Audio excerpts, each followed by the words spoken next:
नमस्कार, मैं रीता उपाध्याय अपने चैनल के माध्यम से आपको नित्य नई कहानियां सुनाया करती हूँ।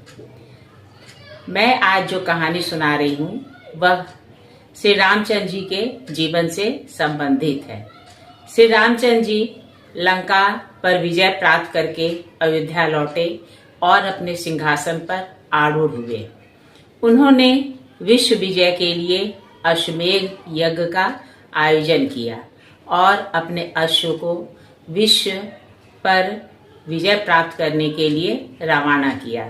उसके साथ एक बहुत बड़ी सी सेना और उनके भाई साथ में रवाना हुए।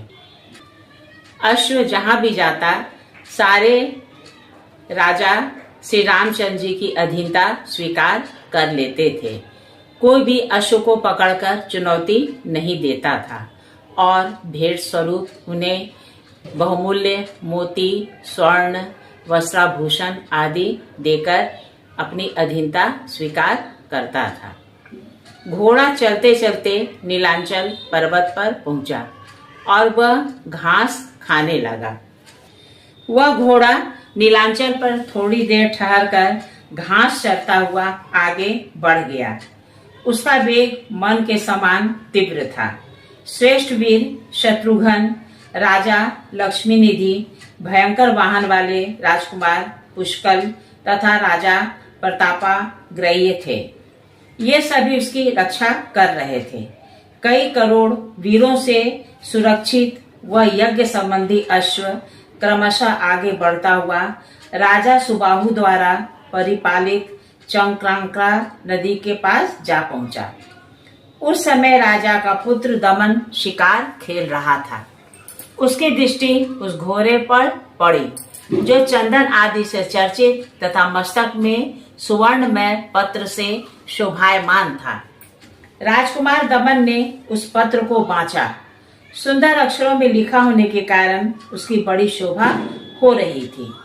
पत्र का अभिप्राय समझ वह बोला, अरे वाह, भूमंडल पर मेरे पिताजी के जीते जी यह इतना बड़ा अहंकार कैसा?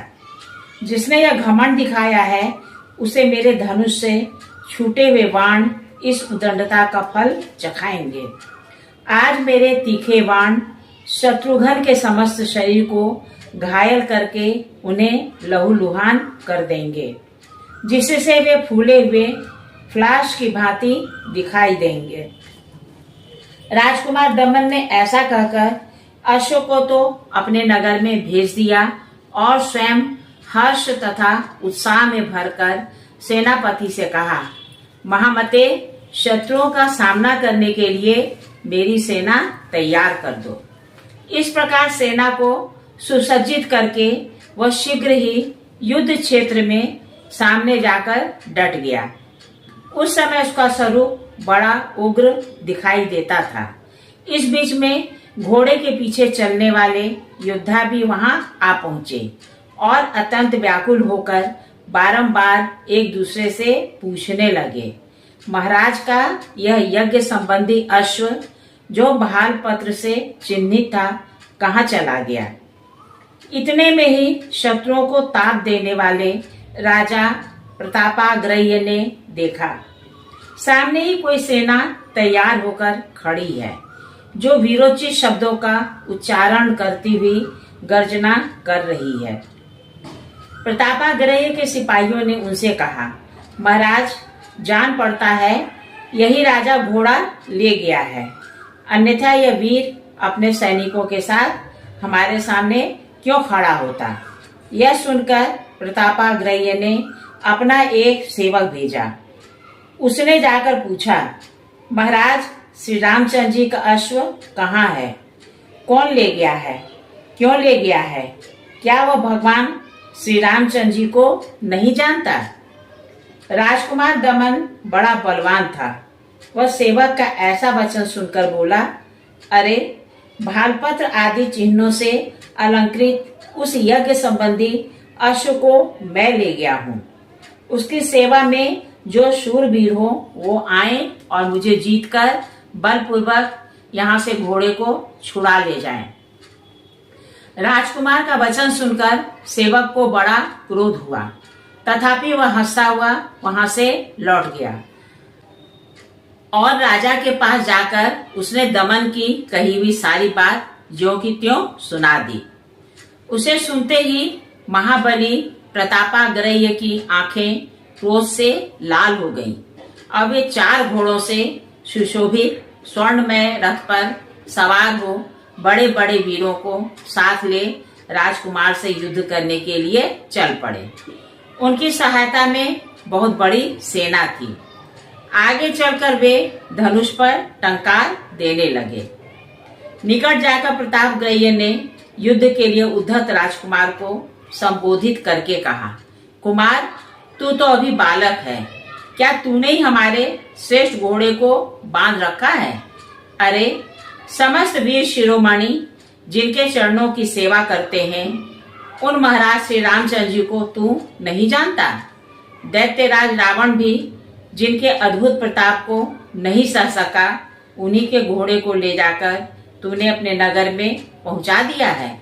जान ले, मैं तेरे सामने आया हुआ काल हूँ, तेरा घोर शत्रु हूँ। अरे बालक, तू अब तुरंत चला जा और घोड़े को छोड़ दे। फिर जाकर बालकों की भांति खेल कूद में जी बहला। दमन का हृदय बड़ा विशाल था। वह प्रतापाग्रह्य की ऐसी बात सुनकर मुस्कराया और उनकी सेना को तिनके के समान समझता हुआ बोला, महाराज, मैंने बलपूर्वक आपके घोड़े को बांधा और अपने नगर में पहुंचा दिया है।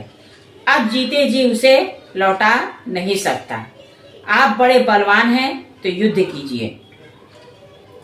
इतना कहकर सुबाहु कुमार ने अपने धनुष पर प्रत्यंचा चढ़ाई और राजा प्रतापाग्रह्य की छाती को लक्ष्य करके 100 बाणों का संधान किया, परंतु राजा प्रतापाग्रह्य ने अपने हाथ की फुर्ती दिखाते हुए उन सभी बाणों के टुकड़े टुकड़े कर डाले।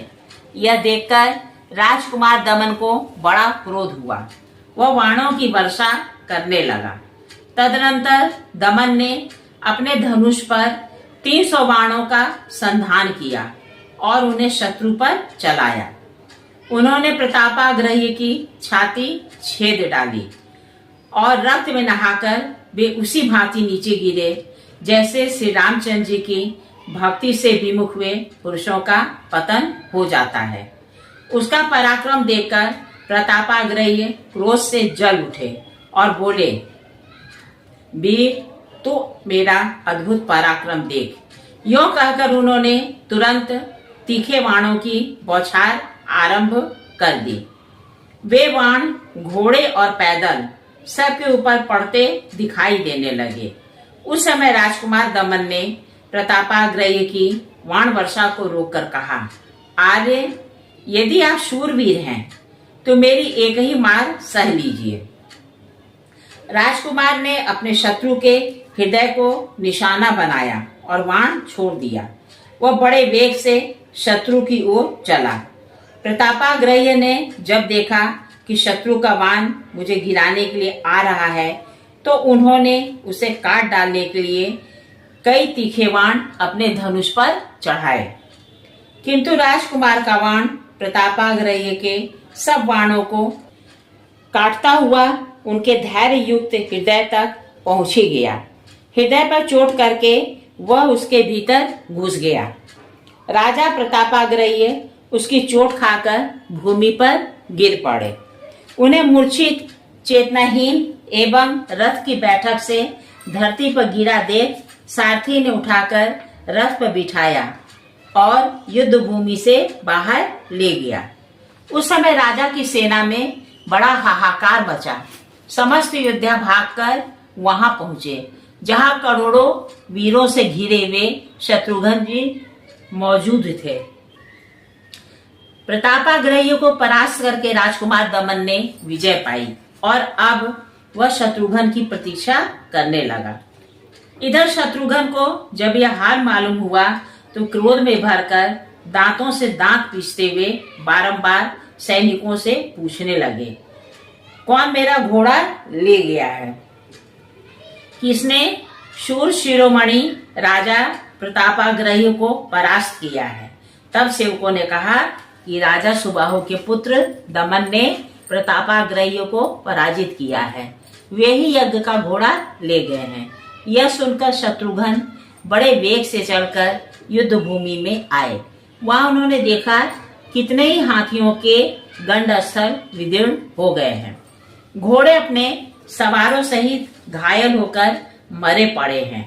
यह सब देखकर शत्रुघ्न गुस्से के मारे आग बबूला हो गए और अपने योद्धाओं से बोले, यहाँ मेरी सेना में संपूर्ण अस्त्र शस्त्रों का ज्ञान रखने वाला कौन ऐसा वीर है जो राजकुमार दमन को परास्त कर सकेगा। शत्रुघ्न का यह वचन सुनकर शत्रु वीरों का नाश करने वाले पुष्कर के हृदय में दमन को जीतने का उत्साह हुआ। उन्होंने इस प्रकार कहा, स्वामी, कहाँ यह छोटा सा राजकुमार दमन और कहाँ आपका असीम बल। महामते, मैं अभी जा रहा हूँ, आपके प्रताप से दमन को परास्त करूंगा। युद्ध के लिए मुझे सेवक के उद्यत रहते हुए कौन घोड़ा ले जाएगा। श्री रघुनाथ जी का प्रताप ही सारा कार्य सिद्ध करेगा। पुष्कर की प्रतिज्ञा सुनकर शत्रुघ्न के मन में बड़ी प्रसन्नता हुई। उन्होंने उन्हें युद्ध में जाने की आज्ञा दे दी। आज्ञा पाकर पुष्कर बहुत बड़ी सेना के साथ उस स्थान पर गए जहां वीर वंश में उत्पन्न राजकुमार दमन मौजूद था। उस समय पुष्कर ने महाबली राजकुमार से कहा, दमन, तुम्हें मालूम होना चाहिए कि मैं तुम्हारे साथ युद्ध करने की प्रतिज्ञा करके आया हूँ। मेरा नाम पुष्कर है, मैं भरत जी का पुत्र हूँ। तुम्हें अपने शस्त्रों से परास्त करूंगा। क्या तुम तैयार हो?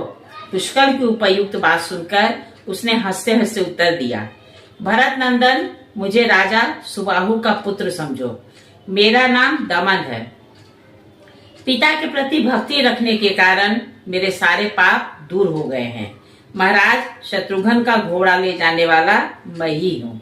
विजय तो देवता के अधीन है। देवता जिसे देगा, जिसे अपनी कृपा से अलंकृत करेगा, उसे ही विजय मिलेगी। परंतु तुम युद्ध के मुहाने पर डटे रहकर मेरा पराक्रम देखो। यूं कहकर दमन ने धनुष चढ़ाया और उसे कान तक खींचकर शत्रुओं के प्राण लेने वाले तीखे बाणों को छोड़ना आरंभ किया। उन बाणों ने आकाश मंडल को ढक लिया और उनकी छाती से सूर्य देव की किरणों का प्रकाश भी रुक गया। राजकुमार के चलाए हुए उन बाणों की चोट खाकर कितने ही मनुष्य, रथ, हाथी और घोड़े धरती पर लौटने लगे। शूरवीरों का नाश करने वाले पुष्कर ने उसका यह पराक्रम देखा तथा आचमन करके एक बाण हाथ में लिया और उसे अग्निदेव के मंत्र से विधि पूर्वक अभिमंत्रित करके अपने धनुष पर रखा। तदनंतर भली भांति खींचकर उसे शत्रुओं के ऊपर छोड़ दिया। धनुष छूटते ही उस बाण से युद्ध के मुहाने पर भयंकर आग प्रकट हुई। उसको चाटती हुई प्रलयाग्नि के समान प्रज्वलित हो उठी। फिर तो दमन की सेना रणभूमि में दग्ध होने लगी। राजकुमार दमन के ऊपर छोड़े हुए सभी बाण अग्नि की ज्वालाओं में झुलसकर सब ओर से नष्ट हो गए। अपनी सेना दग्ध होती देख दमन क्रोध से भर गया। वह सभी अस्त्र शस्त्रों का विद्वान था, इसलिए उसने वह आग बुझाने के लिए वरुणास्त्र हाथ में लिया और शत्रु पर छोड़ दिया। उसके छोड़े हुए वरुणास्त्र ने रथ और घोड़े आदि से भरी हुई पुष्कर की सेना को जल से अप्लावित कर दिया। शत्रुओं के रथ और हाथी पानी में डूबते दिखाई देने लगे तथा अपने पक्ष के योद्धाओं को शांति मिली। पुष्कर ने देखा, मेरी सेना जल राशि से पीड़ित होकर कांपती, क्षुब्ध होती और नष्ट होती जा रही है तथा मेरा आग्नेयास्त्र शत्रु के वरुणास्त्र से शांत हो गया है। तब अत्यंत क्रोध के कारण उसकी आंखें लाल हो गईं और उसने वायव्य शास्त्र से अभिमंत्रित करके एक बहुत बड़ा बाण अपने धनुष पर रखा। तदनंतर वायव्य शास्त्र की प्रेरणा से बड़े जोर की हवा उठी और उसने अपने वेग से वहां घिरी हुई मेघों की घटा को छिन्न भिन्न कर दिया। राजकुमार दमन ने अपने सैनिकों को वायु से पराजित होते देख अपने धनुष पर परवास्त्र का संधान किया। फिर तो शत्रु योद्धाओं के मस्तक पर पर्वतों की वर्षा होने लगी। उन पर्वतों ने वायु की गति को रोक दिया। अब हवा कहीं भी नहीं जा सकती थी। यह देख पुष्कल ने अपने धनुष पर वज्रास्त्र का प्रयोग किया। तब वज्र के आघात से सभी पर्वत क्षण भर में तिनके के समान टुकड़े टुकड़े हो गए। साथ ही वह वज्र उच्च स्वर से गर्जना करता हुआ राजकुमार दमन की छाती पर बड़े वेग से गिरा। छाती के बिर जाने के कारण राजकुमार को गहरी चोट पहुंची। इससे उस बलवान वीर को बड़ी व्यथा हुई। उसका हृदय व्याकुल हो उठा और वह मूर्छित हो गया। दमन का सारथी युद्ध नीति में निपुण था। वह राजकुमार को मूर्छित देखकर उसे रणभूमि से एक कोस दूर हटा ले गया। फिर तो उसके योद्धा अदृश्य हो गए, इधर उधर भाग खड़े हुए और राजधानी में जाकर उन्होंने राजकुमार के मूर्छित होने का समाचार कह सुनाया। पुष्कल धर्म के ज्ञाता थे। उन्होंने संग्राम भूमि में इस प्रकार विजय पाकर श्री रघुनाथ जी के वचनों का स्मरण करते हुए फिर किसी पर प्रहार नहीं किया। तदनंतर दुदुम्भी बज उठी। जोर जोर से जय जयकार होने लगा। सब ओर से साधुवाद के मनोहर वचन सुनाई देने लगे। पुष्कल को विजयी देख शत्रुघ्न बड़े ही प्रसन्न हुए। कहिए मेरे श्रद्धालु श्रोताओं, आपको मेरे द्वारा कही गई कहानी कैसी लगी? अगर अच्छी लगी है तो कृपया इसे लाइक और सब्सक्राइब कीजिएगा। नमस्कार।